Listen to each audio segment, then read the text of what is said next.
Hello students, welcome to my channel. তোমাদের সবাইকে আমার চ্যানেলে স্বাগতম।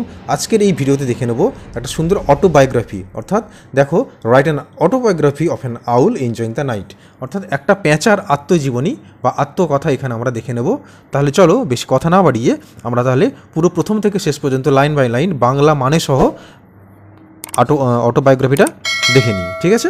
দেখো, মাই নেম ইজ হুট, আমার নাম হয় হুট, and I am a wise, আমি একজন বিজ্ঞ বা জ্ঞানী, ওল্ড আউল বৃদ্ধ একটা পেঁচা, with feathers as soft as moonlight, এবং আমার শরীর রয়েছে পালক কার মতো না জ্যোৎস্নার মতো স্নিগ্ধ বা কোমল বা নরম, ঠিক আছে? বর্ন ইন দ্য হলো অফ অ্যানসিয়েন্ট ওক, আমি জন্মেছিলাম হলো মানে এখানে গর্ত বা কোটর, আমি প্রাচীন একটা ওক গাছের কোটরে জন্মেছিলাম। Deep within a vast forest, গভীর ঘন জঙ্গলের মধ্যে একটা ওক গাছের কোটরে আমি জন্মেছিলাম, ঠিক আছে?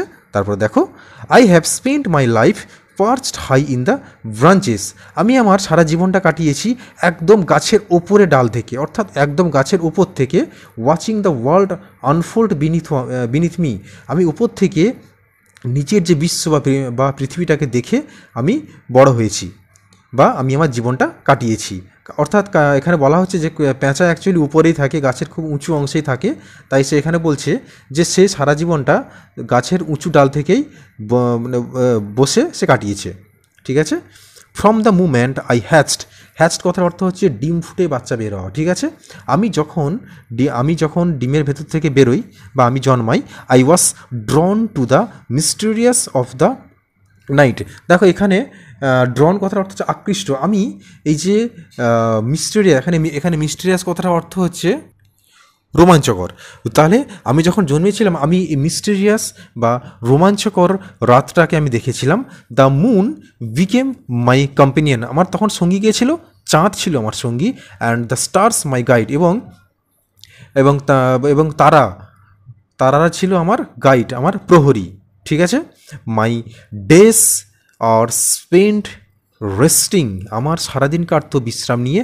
Hidden from the harsh glare of the sun, hidden মানে লুকানো, ফ্রম দ্য হার্স, দেখো হার্স কথার অর্থ হচ্ছে প্রখর, আর গ্লেয়ার কথার অর্থ হচ্ছে জ্বলন্ত দৃষ্টি, বা এখানে তাহলে কী হবে যে সূর্যের প্রচণ্ড যে রোদ বা তাপ থেকে আমি বাঁচার জন্য আমি কী করতাম, সারাদিন আমি গাছের ডালে বসে বিশ্রাম নিয়েই কাটিয়ে দিতাম, ঠিক আছে? তারপরে দেখো প্রিয় ছাত্রছাত্রীরা, তোমাদের কিন্তু প্রত্যেকটা লাইন বাই লাইন তোমাদের আলোচনা করছি। তোমাদের যদি কোথাও কোনো বুঝতে অসুবিধা হয় তোমরা অবশ্যই কিন্তু কমেন্ট বক্সে লিখে আমাকে জানাবে, ঠিক আছে? তারপরে দেখো, মাই ডেস আর স্পেন্ড, আচ্ছা এটা হয়ে গেল।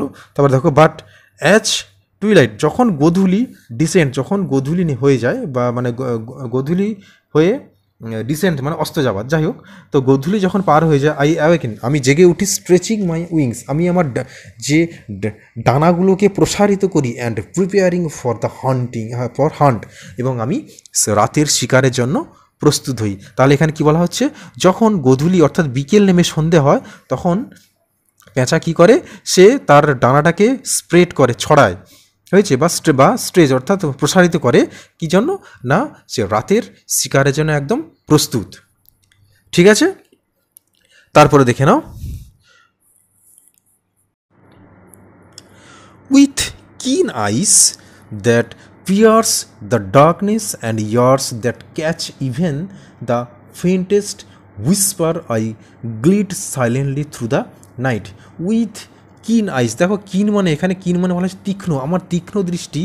দ্যাট পিয়ার্স কথার অর্থ হচ্ছে ভেদ করা, আমার তীক্ষ্ণ দৃষ্টি রাতের অন্ধকারকে ভেদ করে। And ears that catch even the faintest, অর্থাৎ ফেন্টেস্ট কথার অর্থ হচ্ছে ক্ষীণতম বা অল্প, মানে একদম অল্প বা সূক্ষ্ম আওয়াজগুলোকেও কিন্তু ক্যাচ করতে পারে, ধরতে পারে বা শুনতে পারে। তাহলে আমার তীক্ষ্ণ দৃষ্টি রাতের অন্ধকারকে ভেদ করে, এবং আমার কান যেটা কিনা একদম অল্প থেকে অল্পতম যে শব্দগুলো সেগুলো ধরতে পারে।